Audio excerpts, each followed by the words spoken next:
Today on Blue 58, the Packers added a defensive back in the first round of the 2021 NFL Draft, but day one of the draft was somehow, some way, not any less controversial or weird than last year. How is that even possible? Let's try to sort through it together. Blue 58! Hello and welcome to another episode of Blue 58, the one and only podcast of thepowersweep.com. I am your host, John Meerdink. Happy to be with you here for another episode. So, Eric Stokes, the cornerback out of Georgia, is the Packers' pick. And I wish we could just spend another 20 minutes talking about Mr. Stokes, because it's an exciting moment for him. It's an exciting moment for the Packers. It's just exciting in general.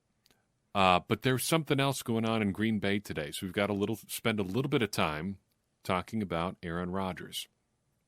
News breaks this afternoon from Adam Schefter that Aaron Rodgers functionally is done in Green Bay. He's not coming back to the team.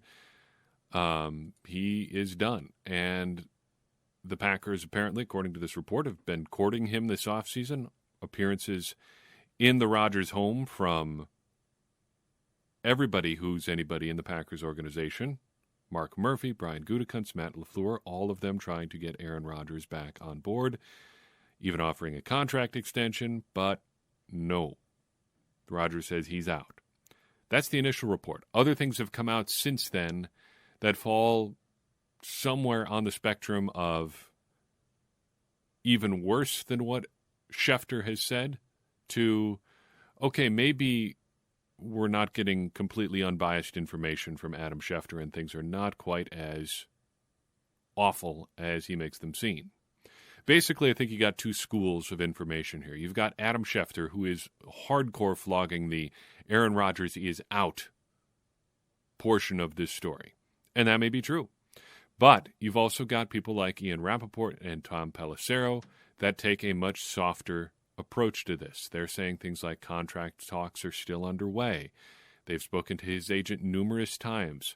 They've spoken to Aaron Rodgers numerous times, and they believe that they're going to get a contract extension done. There is some dissatisfaction from Aaron Rodgers, but they're speaking to him. They're going to get something done. So what's going on here? I don't think you can look at this as anything other than some kind of power play from Aaron Rodgers, because to be clear, no matter whose school of information you trust, this seems pretty clearly precipitated by Aaron Rodgers and his camp. The Packers didn't put this information out, and it's not something that just came out of nowhere. Adam Schefter got this information from somebody, and it was probably someone in the Rodgers camp. That seems pretty apparently clear. So what is Rodgers trying to do here? Is he actually trying to force his way out, and he's just hitting the nuclear option and saying, this is the most powerful card I have to play? Or does he really just want the Packers to do something to convince him that they can make this work long term? And I don't really know what the answer is there. Because as much as I'm sitting online, like I'm sure a lot of you were, Thursday afternoon, throughout the draft Thursday night, now it's 1 o'clock in the morning Eastern time, and I'm still thinking about this. As much as we've gone through so many reports saying Rodgers has all the leverage here, I'm not sure that's actually true. For one, it's really hard for the Packers to move him at this point. Trading him is practically impossible right now, given his cap situation. It would cost the Packers nearly $40 million against the cap right now to move Aaron Rodgers. It's not completely impossible, but it is practically impossible. Not entirely, but just very, very, very difficult. A post-June 1 trade makes it less impossible, but still, it seems like a pretty high hurdle.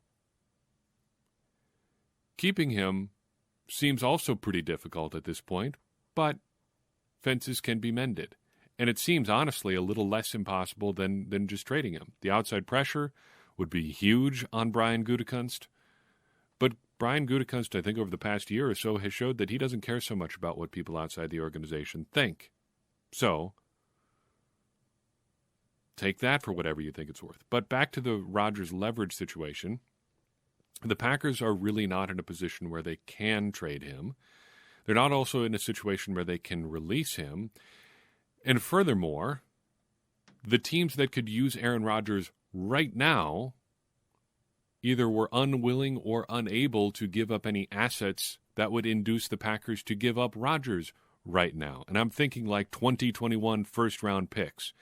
Anybody who could have used Rodgers this year, any reasonable contender, which is probably where Aaron Rodgers wants to go, did not immediately make an offer to the Packers that made trading Rodgers right now make sense. Because if the Packers were going to trade Aaron Rodgers, and they have repeatedly said that they're not, you want that compensation right now because the rest of your roster is still in contender mode right now. You've got so much money tied up on defense right now. You've got so many young players that are either expensive in Aaron Jones or coming to the end of their cheap contract in guys like MVS, Robert Tonyan, Alan Lazard. You've got to go now. So if you're going to move on from Aaron Rodgers and go with Jordan Love, you need to put as many pieces around him right now as you can.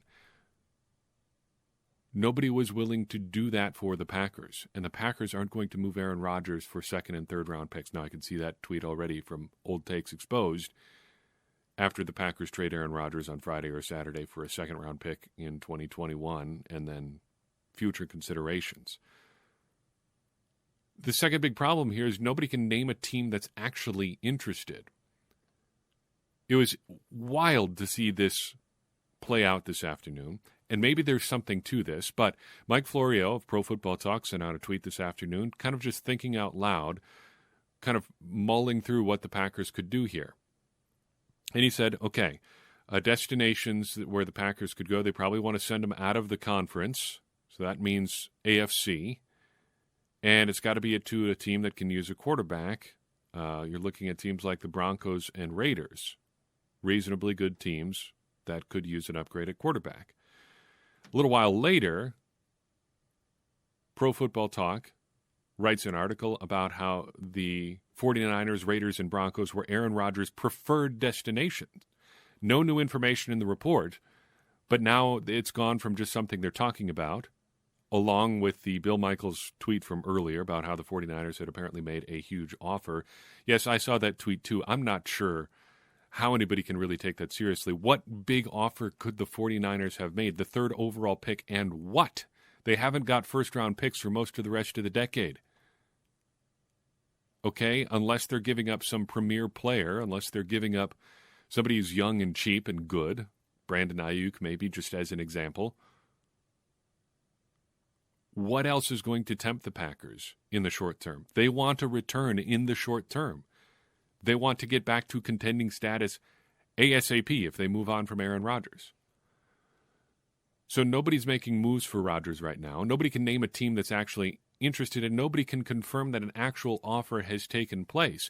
In fact, Brian Gutekunst says nobody's even offered. He says he hasn't heard from John Lynch. He says he's only gotten one phone call regarding Rodgers' availability right now. So, Rodgers' contract makes it almost impossible to move him. The reality that there's nobody out there giving up compensation for Rodgers right now makes it difficult to move him. The fact of the matter as well is that the Packers have Rodgers under control for 3 more years. Where is their leverage here on the Rodgers side? Okay, you're mad. So what? You are not the first person in history who's mad at their employer. There's got to be more to this story than just this. There is information here that we're not getting. Maybe it is just as simple as Rodgers being mad at the Packers and trying to force them to do something, but that seems awfully short-sighted here. What does Rodgers want? Why now? Wouldn't the best time to release this kind of information be like a month ago? If you're trying to get moved out of Green Bay in a situation where you could actually get moved, why don't you give the Packers some time to work on this? So I don't know what to make of all this. Other than that, a lot of this stuff isn't adding up for me. The Packers don't have much incentive to move on from Aaron Rodgers. And it's very difficult to do so. For their part, Brian Gutekunst says he's not interested in trading him. No, we are not going to trade Aaron Rodgers, is what he said this afternoon, or this evening, this morning, I guess technically, in his post-draft press conference. Some of the questions in that post-draft press conference, now that I've talked for 10 minutes, were, in fact, about 2021 first-round pick Eric Stokes. Let's talk about Eric Stokes. The first-round is wearing on. We get to the 25th overall pick, and on the board still is Elijah Moore, Greg Newsome, Tevin Jenkins, Rashad Bateman, Jeremiah Owusu-Koramoah, Christian Barmore, and Trevon Moehrig. All players at positions of need, theoretically, for the Packers. All players connected to the Packers in some way or another. 26, Greg Newsome comes off the board. 27, Rashad Bateman goes. And 28 goes Peyton Turner. So the Packers come to the board with good receiving prospects available in Elijah Moore, a linebacker in Owusu-Koramoah, Christian Barmore, who I mentioned as a potential first-round pick, given that he's a big guy, Trevon Moehrig, and Tevin Jenkins. And they go with Georgia cornerback Eric Stokes. Skinny on Stokes is this: 6'1", 185, relative athletic score of 9.37, boosted by a scintillating 4.25 40-yard dash. Hard to beat that, literally and metaphorically. It is very difficult to beat someone who can run a 4.25 40-yard dash. Coverage grade from Pro Football Focus in his final year with the Dogs, a 73.4, and 28 ball hawks for his career between the hedges. He ended up as a Tier 3 prospect in our preview. That qualifies as someone we would still draft but have questions about. He hit on relative athletic score, he hit on ball hawks, but did not hit on coverage grade, just ever so narrowly. We were looking for players grading at 75 plus. He was at 73.4. Said at the time there was not a glaring weakness here, so I think there's a lot to like about Eric Stokes. Good size at 6'1", great athleticism, 9.37, hard to beat that. Consistent plays on the ball, too. Passes defensed over his last 3 years in college, 9, 9, and 8. 4 interceptions his last year in Georgia. Those represent all 4 of his interceptions as a college player. Got involved in all 3 phases. Some good special teams tape out there from him. Only allowed 38.5% completions when targeted. That is pretty excellent in SEC play. He also graded out very well when playing against elite prospects in Georgia. There's some stuff going around from Sports Information Solutions talking about how well he did against the high-end receivers like Devontae Smith, Jalen Waddle, and Jamar Chase. Teams throwing against him in 2020, they write, experienced a negative expected points added rating of negative 16. That is higher than that of Alabama's Patrick Surtain II. He was taking away more than half a point per target. Won't break down exactly what that means in their analytics speak, but it's good. He played really, really well. There are some things to not like about him. And at the point of the draft where the Packers were, you're getting to the point in the overall cornerback group where the premier guys are gone. And at this point, it's somebody with questions no matter where you turn. For instance, Asante Samuel Jr., probably a little bit more polished than Stokes, but smaller and not as athletic. Even Greg Newsome, who went just a couple picks earlier, nearly as injured as Caleb Farley, who I talked about being a big injury concern for me. On top of that, just about every single scouting report you read on Stokes mentions his proclivity towards excessive contact downfield.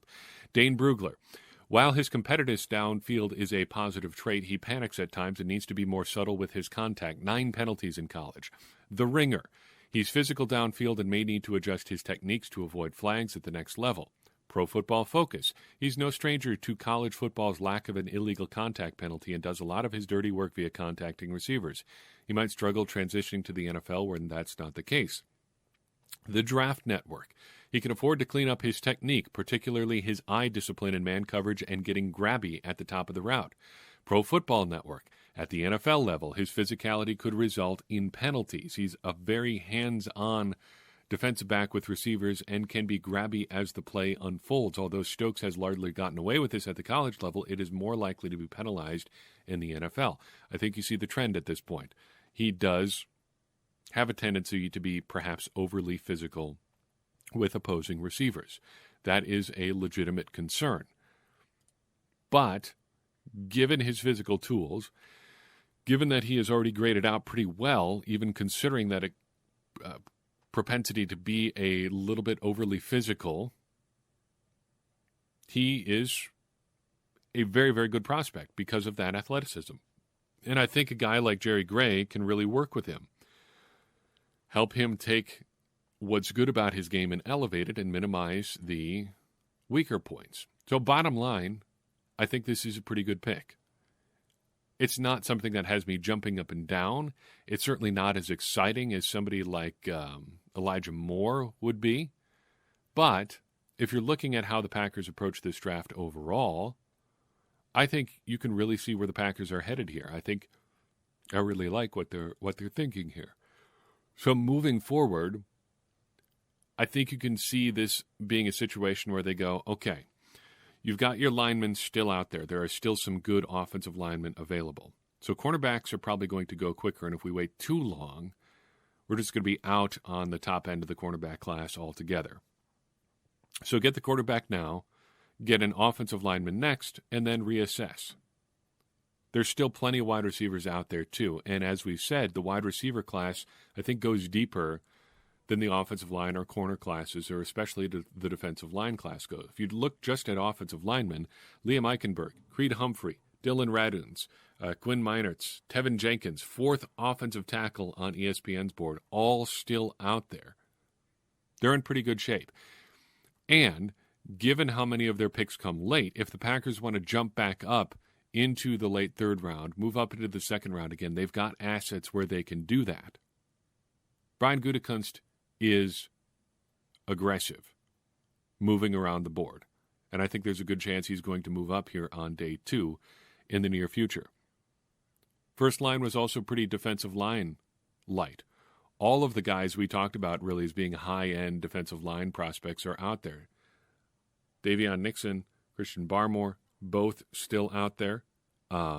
Not saying the Packers are going to jump up there for them, but if the top end of the class is still available, that just pushes further value down the board. I think things broke pretty well for the Packers in the first round. They seem to have gotten a guy that they were really excited about. They didn't have to trade up to get him. And they've got all their assets left if they want to move around the board in days 2 and 3. Pretty exciting. Before I get to a couple random observations here, I want to give a shout out to everybody who was active in the Power Sweeps Discord tonight during the draft. It was a lot of fun talking draft with people from all over the world. Shout out to the European fans who are burning the midnight oil, and I hope you get some sleep at some point on Friday. Going to be a rough one, I think, at the office. Bring plenty of coffee. But if you'd like to join in on that discussion, hit us up at patreon.com/thepowersweep. Any amount of money gets you in the door there and gets you access to that Discord server. It is a lot of fun, and it's going to be a great time. Ooh, fun note from the Packers. According to Twitter, Eric Stokes is going to be wearing number 21 for the Green Bay Packers. Always a fun number for defensive backs, and maybe he can be the first great one to wear it since Charles Woodson left for Oakland. We will just kind of gloss over Clinton Dix. So a couple random observations about the first round of the NFL draft, then we'll let you get on with your Friday or just get to sleep or whatever. Roger Goodell's chair looks comfortable, and I would sit in it. As a weird gimmick, looks like a comfy chair. I would sit in it. Props to the person wearing the Dorsey Levens jersey in the Packers section of the NFL draft floor. Excellent selection. Also saw a 1996 or earlier Reggie White jersey in there, had the 5 stripes on the sleeve. Looking good, sir or madame. Way to represent the 90s Packers out there in Cleveland. Was super disappointed, by the way, living just about 90 minutes from Cleveland, that things are just going the way they are. Just still with the pandemic, would have been fun to cover this draft in person, but covering it from home is still pretty great too. Some suit thoughts. Trey Lance's suit was just absolutely great. Some misses in the first round. Kyle Pitts probably wouldn't have been my choice, but it certainly was a choice that he made there. But Trey Lance, black trim on the blue suit, bow tie, 3-piece ensemble, good look. And, everybody, the fashion tips from a 32-year-old suburban dad, it's just the best you're ever going to get. Poor Joe Burrow. Offensive linemen aplenty on the board, and they get Jamar Chase. Look, Jamar Chase is great, but somebody's going to need to block for Joe Burrow sooner or later. Maybe they're just counting on their receivers being so open that they're not going to have to block. But I'm sorry for Joe Burrow's knees and joints and various body parts that may be injured again in 2021. The Cowboys trade from 10 to 12 worked out really well, and even if something weird had happened and they had missed out on the guy that they wanted going from 10 to 12, they picked up a third-round pick basically for free and still got the guy that I think they were hoping to get in Micah Parsons.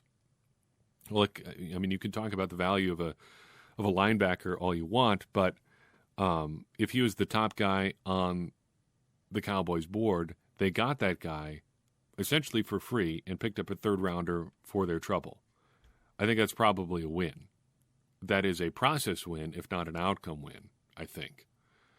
The Bears, on the other hand, had better be right about Justin Fields. And I like Justin Fields a lot, too. I'm not sure I like him trading the 20th pick, next year's first, a fourth next year, and a fifth this year for Justin Fields. Now, if he works out, that ends up being a pittance. But that next year's first-round pick, if Fields does not work out, some other GM is going to be using that, or rather not using that first-round pick. The Vikings trade back, I thought, was also really good. They gave up 14 and 143, so a first and I think a fourth. And they got 23, 66, and 86. So 2/3 basically to move back 9 spots and give up a fourth. I would do that any day of the week. And it seems like they still got a pretty good tackle for their trouble. Finally drafting a tackle for their trouble. Finally, thank you for your thoughts. I know there was probably at least one person who remembered that I like Kadarius Toney a lot and was disappointed when I saw him go to New York. It's not because I was that invested in the Packers getting him, but the Giants are just going to waste him. I know that Gettleman made a smart move and traded back, but just in my heart, I know that beyond a shadow of a doubt, Kadarius Toney is not going to live up to his maximum excitement potential playing in New York, and that is just a shame. All in all, exciting, interesting first round. Happy the Packers got somebody who seems like he's going to have a short-term role in Green Bay that we can watch develop very quickly. So, yeah, I don't have any complaints really here. It was fun to watch, and I'm excited to see what the Packers do on days 2 and 3.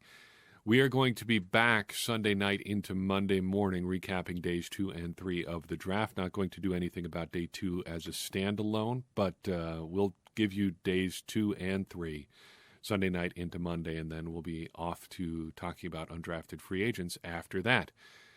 In the meantime, I do appreciate you listening in. I hope you enjoyed the first round of the draft as much as I did, and I'm excited to see what the next couple of days bring us. If you enjoyed this podcast and you think somebody else would as well, go ahead and share it with them. That's going to help a lot more people find the show and ultimately continue to grow and enhance this conversation we are having around the Green Bay Packers, which ultimately is going to help all of us become smarter Packers fans. Because as I always say, smarter Packers fans are better Packers fans, and better Packers fans are what we all want to be. I'm your host, John Meerdink. We'll see you next time on Blue 58.